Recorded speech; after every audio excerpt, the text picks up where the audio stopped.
Salam alaikum à tous, bonjour à tous. Hélas, encore une fois, le temps me donne raison, puisque dans ma précédente vidéo, j'avais bien précisé. J'avais dit, bougez-vous, réveillez-vous, sinon ils vont venir chez vous.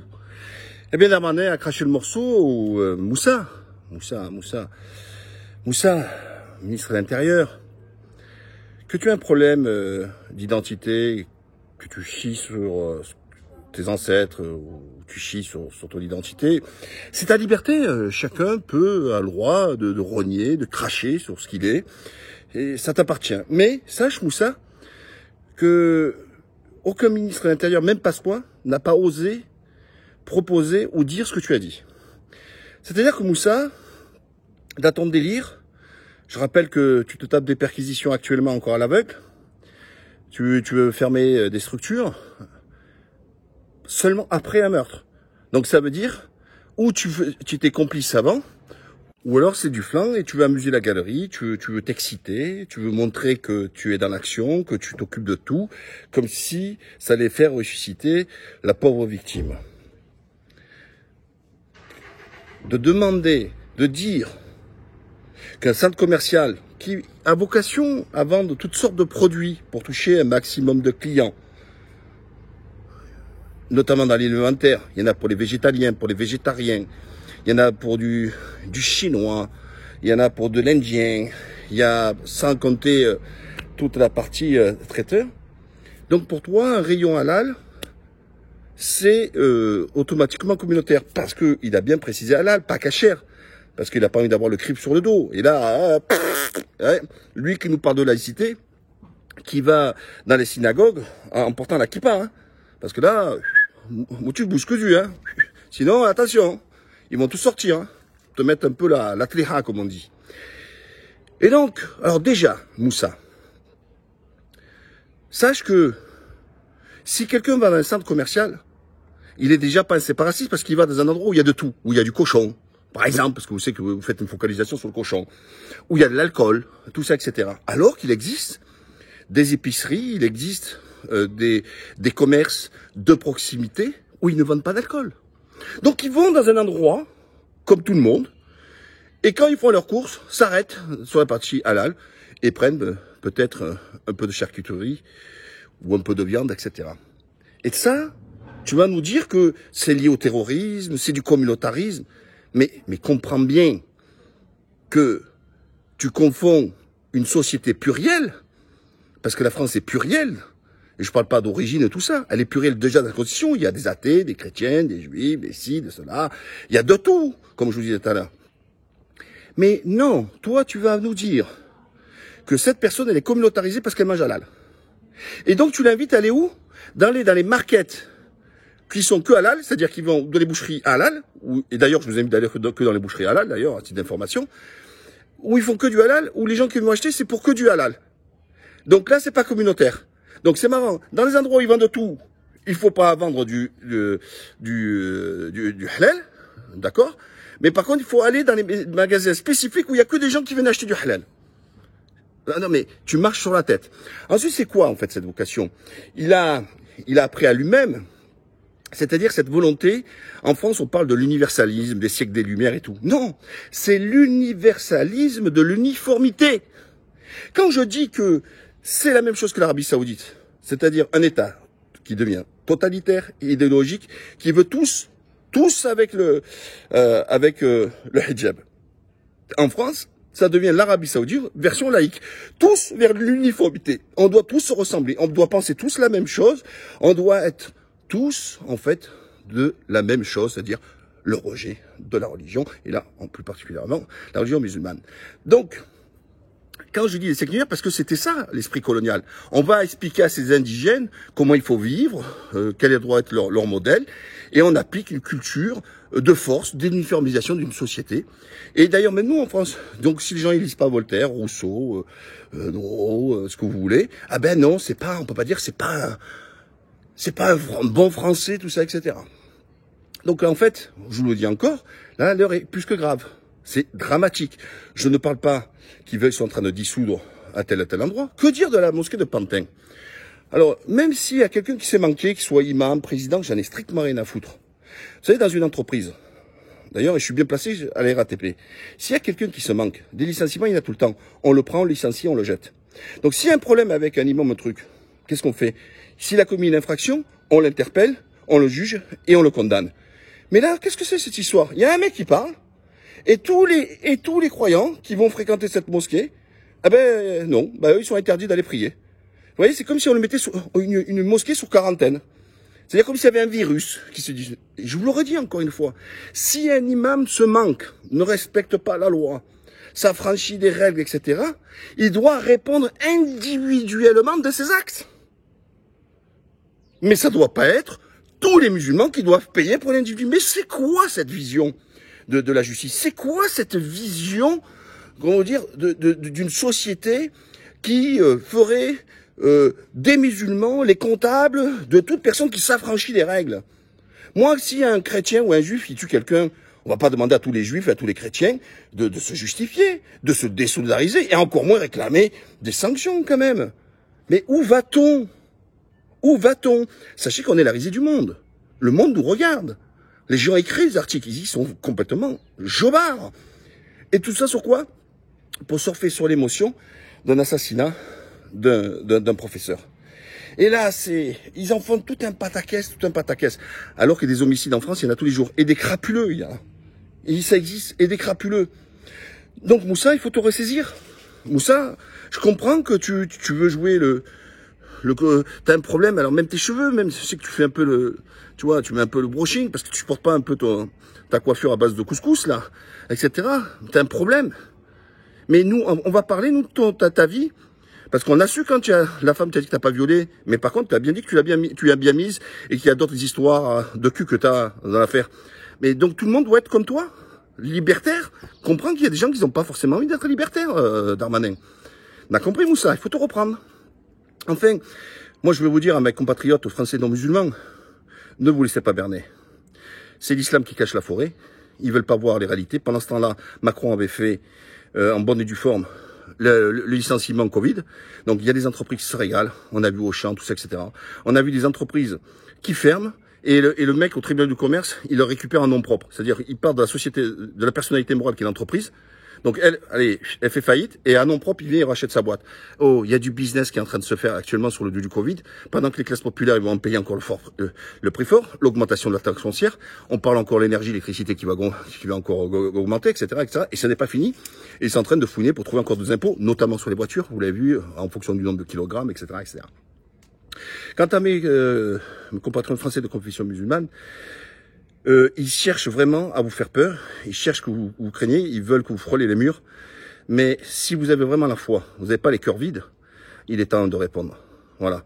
Alors, organisez une grosse manif, organisez ce qu'il faut, qu'ils vous disent pas que c'est interdit parce que pour la pauvre victime, ils se sont tous rassemblés là, il n'y avait pas de problème de Covid, hein. Ils étaient tous collés de partout, il n'y avait pas de problème. Hein. Je vous le dis encore, devant le CFCM, dénoncez le CFCM. Quant aux propositions, je vais vous en faire. Il faut que les musulmans réunissent avec une structure où les 4 écoles sunnites sont représentées, qui sont sur le territoire. Hanifite, Hanbanite, Malikite, tout ça, etc. De là, vous-même, vous devrez juger vos pairs. C'est-à-dire que s'il y a quelqu'un qui, un imam, qui ne fait pas preuve d'intelligence du contexte, qui croit que il vient d'Égypte ou il vient d'Arabie Saoudite, hein, parce qu'il faut dire aussi que Macron, son copain, c'est le prince boucher MBZ, parce qu'il s'embrasse sur la bouche, hein, ils sont super potes. Hein. Macron, son modèle, son pote, c'est l'Arabie Saoudite, alors que tous les musulmans en France, à 99%, dénoncent ce système wahhabite, qui a empoisonné nos quartiers.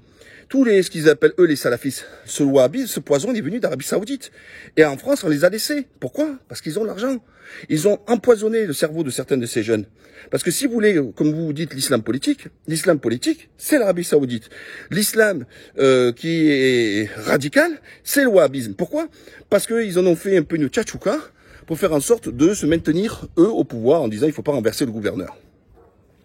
Mais pour revenir aux solutions, il faut justement que les imams, donc mettre des responsables, des gens pieux qui sont nommés pour ça, et puis qu'ils puissent délibérer sur un imam. Il n'y a que leurs pairs qui peuvent les juger, comme c'est les évêques qui s'occupent des curés. Eh ben, certes, dans l'islam, on n'a pas de hiérarchie. Mais après, ce qu'on essaie de faire, c'est essayer de trouver une autre position qui vient pas s'affranchir des règles dictées par l'islam, mais de le contextualiser en mettant des gens, des savants, parce qu'on doit les écouter, et de toutes les écoles pour éviter les distinctions, mais surtout pas de nationalité. Parce que l'islam marocain, ça n'existe pas, l'islam algérien, ça n'existe pas, l'islam turc, ça n'existe pas. Sauf que c'est ce que nous avons. Aujourd'hui, nous avons des espaces consulaires et pas des gens qui sont liés à la religion, des savants reconnus par la religion. Voilà. C'est comme ça que vous avez le rectum de la mosquée de Paris qui n'arrête pas de dire des conneries, ou des Benchir et d'autres. Alors, voilà, ça c'est la première des propositions.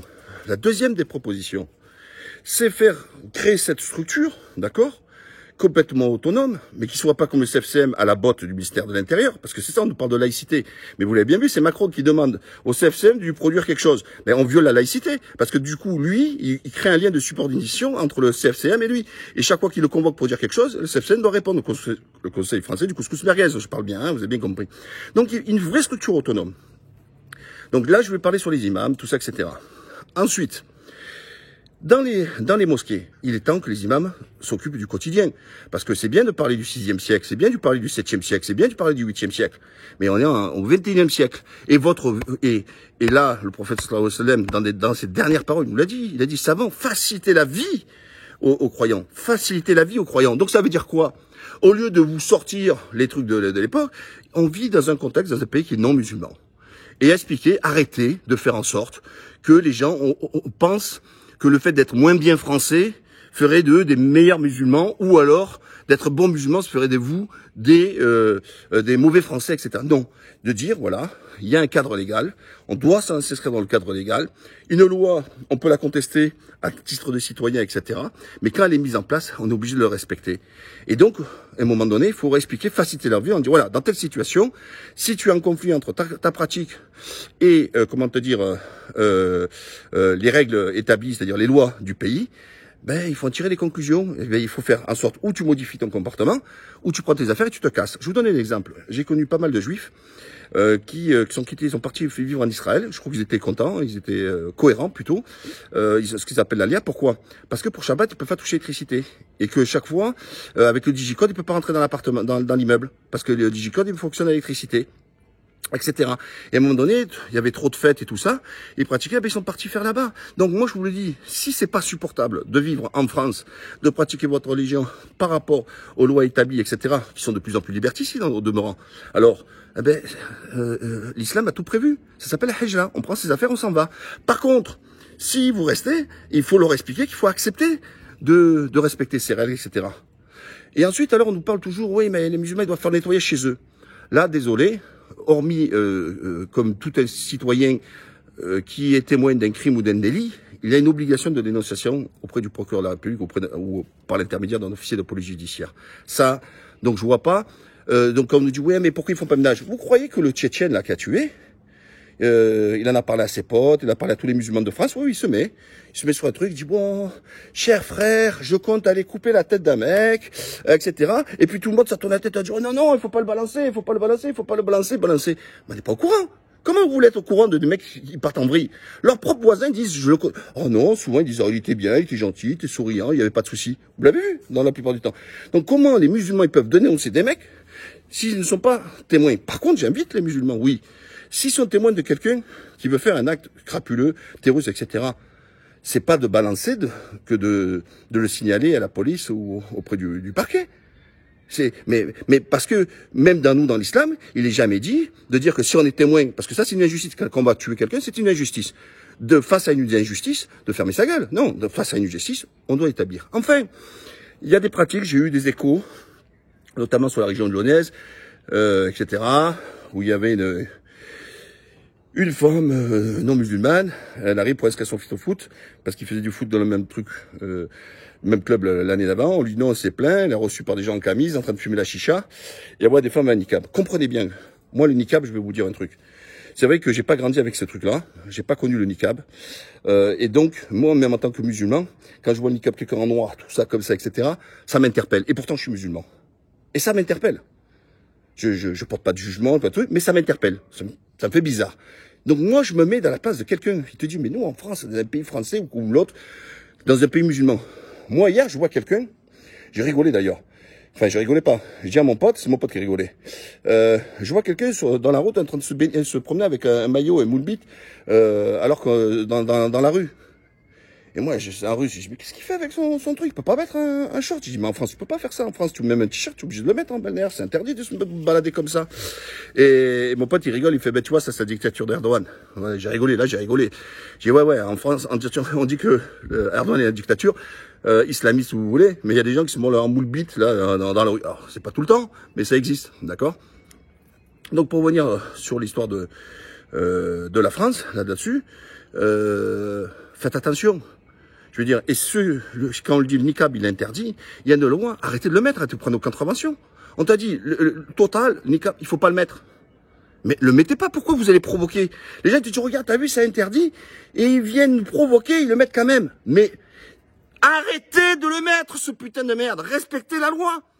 Parce que moi, je suis très dur, là. Si je peux être exigeant vis-à-vis des non-musulmans et de ceux qui nous dirigent, qui font des âneries, il faut que vous-même soyez exigeants vis-à-vis de vous-même. Et je dois vous être, parce qu'il en a marre de la victimisation, on est toujours victime. Il y a, oui, un côté victime, mais il y a aussi des comportements qui sont nuisibles. Et il faut les dire, il faut les dénoncer, il faut pas se cacher derrière son petit doigt. Donc ça, il faut arrêter. Et si c'est insupportable pour vous, parce que tu veux pas le mettre, tu prends tes affaires et tu te casses. Bon, il faut arrêter à un moment donné. Moi, ça m'est arrivé à Vitry, parce que tu sais, respecter l'heure, j'allais dans une mosquée des Salafs à Vitry. Un jour, donc c'est dans un pavillon, je sors vite, je mets mes chaussures, je rentre mes pieds et je pars vite sur le trottoir d'en face pour libérer la place pour que les gens puissent sortir tranquillement.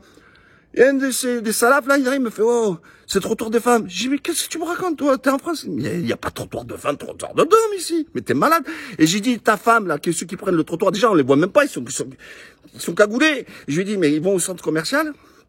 Et ils sont pas mélangés avec les femmes et les hommes. Toutes les rues ils sont pas mélangés avec l'homme-femme. Mais c'est quoi ton délire? C'est quoi cette mentalité de merde, sans déconner?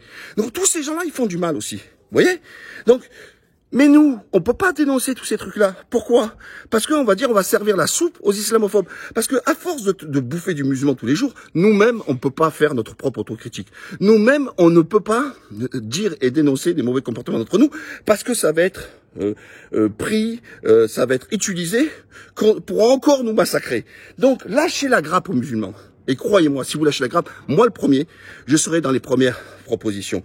Moi le premier, je serai là à faire en sorte de dire, voilà les choses. Laissez-nous, comme vous dites, faire le ménage. Laissez-nous faire le ménage chez nous aussi, sur certaines choses. Mais vous nous empêchez de débattre entre nous musulmans. Pourquoi? Parce que chaque fois, vous allez essayer d'extraire une partie de ce qui est dit pour essayer ensuite de jeter le discrédit sur tout le monde. Donc en fait, du coup, on se campe dans une position victimaire.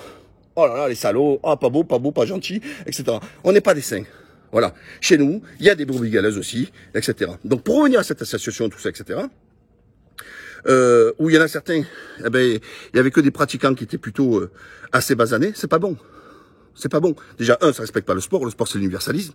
Et deux, c'est pas bien de se faire là, oui, c'est du communautaire. On doit prendre tout le monde, etc. En revanche, dans les douches, faites comme tout le monde. Celui qui se met l'habit à l'air, il met l'habit à l'air. Celui qui veut mettre un caleçon, il met un caleçon. Ben, chacun sa pudeur. Donc, vous voyez, là-dessus, il n'y a pas de souci. Chacun fait ce qu'il veut, d'accord, de son corps, et chacun a son niveau de pudeur. Voilà ce que je voulais vous dire. Et en fait, je voudrais parler un peu de Chirac, quand même, parce que ceux qui m'ont fait le procès à l'époque, oh, Chirac, le raciste et tout. Chirac, dans son discours de Mexico, c'était quoi? Il se battait contre les Américains sur le multiculturalisme. Il disait, il fallait accepter le multiculturalisme. Alors qu'en France, là, actuellement, on est dans le bouchisme. En fait, on a 10 ans de retard sur les Américains, et on est en train de faire ce qu'il y a aux USA, ce qu'a voulu faire Moussa. C'est-à-dire que, il vous parle chaque fois de valeurs universelles, voilà, mais dans l'uniformité. Voilà. Donc, moi, je vous dis, ça part en vrille. Et je vous prends encore tous à témoin. Je vous prends encore à témoin. Il y aura encore des attentats. Il y aura encore des barjots, etc. Parce que le terrorisme et le radicalisme se nourrit toujours d'injustice. Il se justifie de ça. Regardez qu'est-ce qu'a fait le Tchétchène. Il a profité d'histoires que le professeur sur la laïcité, enfin des idées musulmanes, les prophètes, tout ça, pour aller lui couper la tête. Voilà. Donc il se dit, à la base, il y a une injustice. C'est parce qu'il y a une injustice que je vais me faire justice moi-même. Voilà. Et bam, ça va tuer. Donc, plus vous allez taper sur les musulmans, plus vous allez fabriquer des terroristes. Mais, en fait, plus vous allez taper sur des innocents, plus vous allez nourrir le terrorisme. Mais ça, vous voulez pas voir la vérité. C'est la stricte vérité. En fait, je termine là-dessus. J'ai été bloqué sur Facebook, hélas, encore une fois. Et alors là, c'est bizarre. On me dit 24 heures. On me dit pas pour quel article. Et ensuite, on m'a remis là encore jusqu'au 23. Je vais attendre le 23, ce qu'ils vont dire après. Mais sans toujours me fixer quel article qui a été visé. Alors que d'habitude, ils vous disent, voilà, tel truc, tout ça, tel poste, etc. ne respecte pas notre standard et tout. Rien du tout. Donc, si c'est les services qui sont derrière, vous êtes vraiment des ânes. Vous avez rien compris. C'est pas moi qu'il faut aller censurer. D'accord? C'est Moussa qu'il faut aller censurer. Parce que, en faisant sa sortie qu'il a faite sur les centres commerciaux, sur le halal, etc., il a accentué. Et il va aggraver la situation. À bientôt, chers amis. Salam alaikum. Bye bye.